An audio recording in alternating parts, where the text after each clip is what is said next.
We ran forward as fast as we could, but we must not stop. The cannibals have almost caught up with us. The wall that separated the city from the rest of the island was a kilometer away. We have to make it at any cost.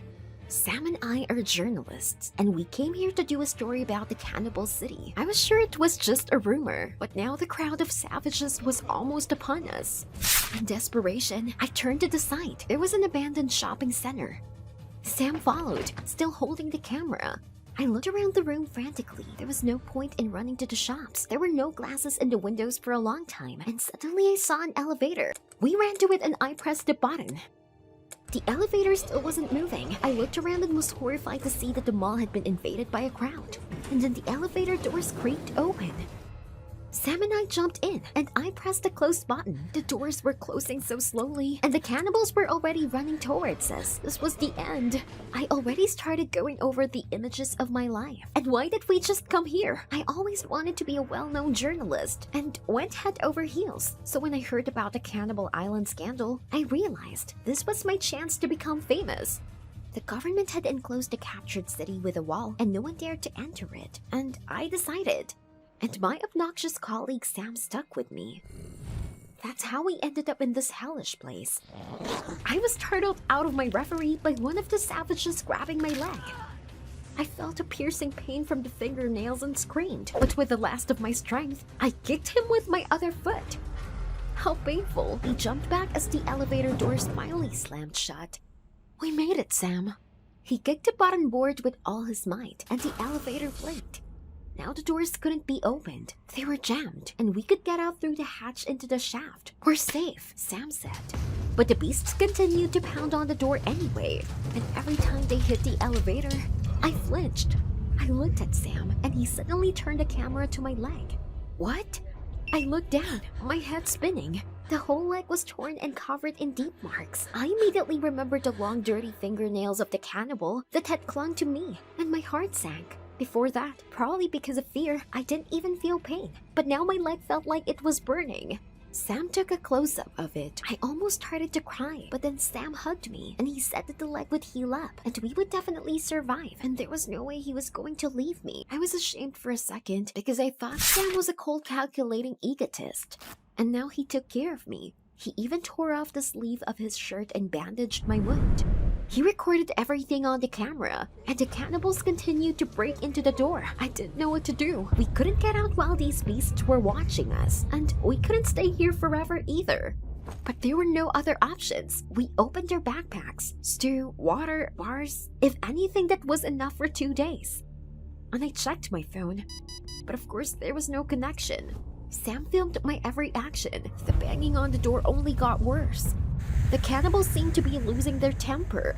I started to panic. Sam suddenly said that when we got out, we'd get fame in the Best Reporter award.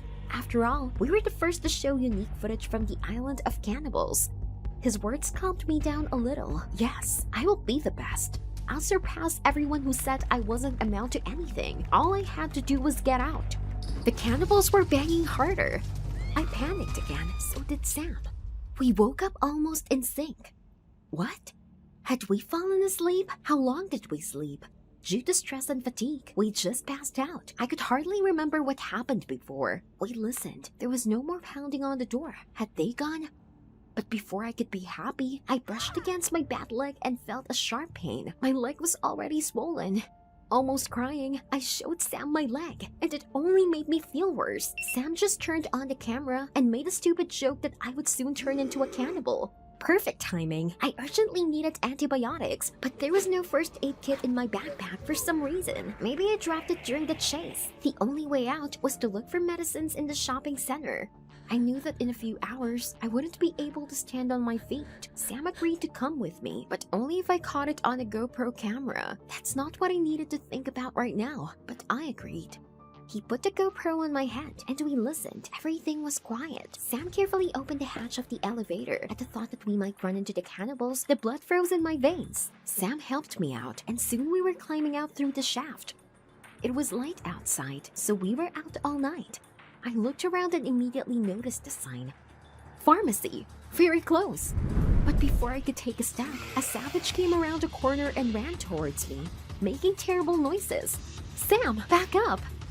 He immediately jumped into the shaft and crawled into the elevator. I followed him, and as soon as we had closed the hatch, the savage began to break into it.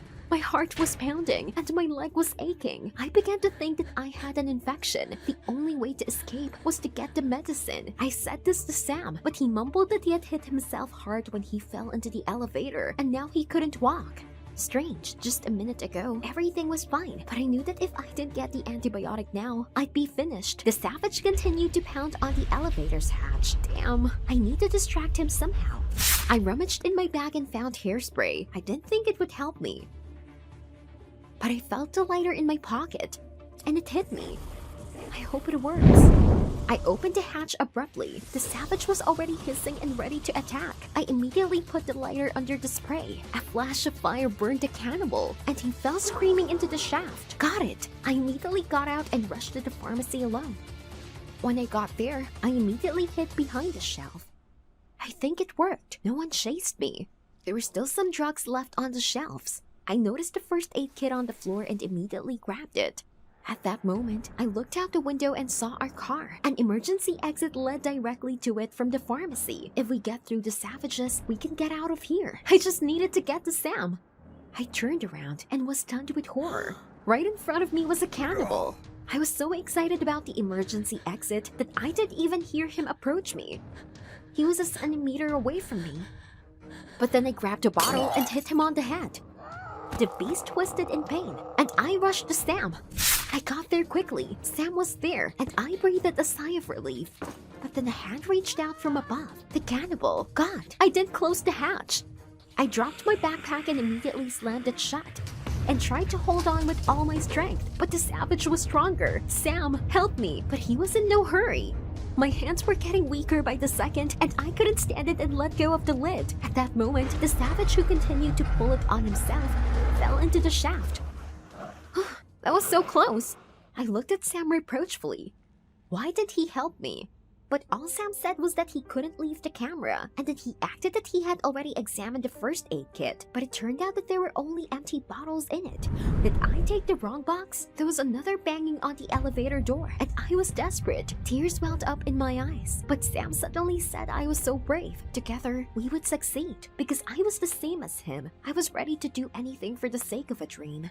His words cheered me up a little, and I quickly told Sam about the emergency exit at the pharmacy, and he was also very happy. We would get out of there soon. We decided to wait until nightfall, until the cannibals got tired of breaking through and left. To calm down, we told each other stories. Sam was a good conversationalist. However, he filmed on camera even this.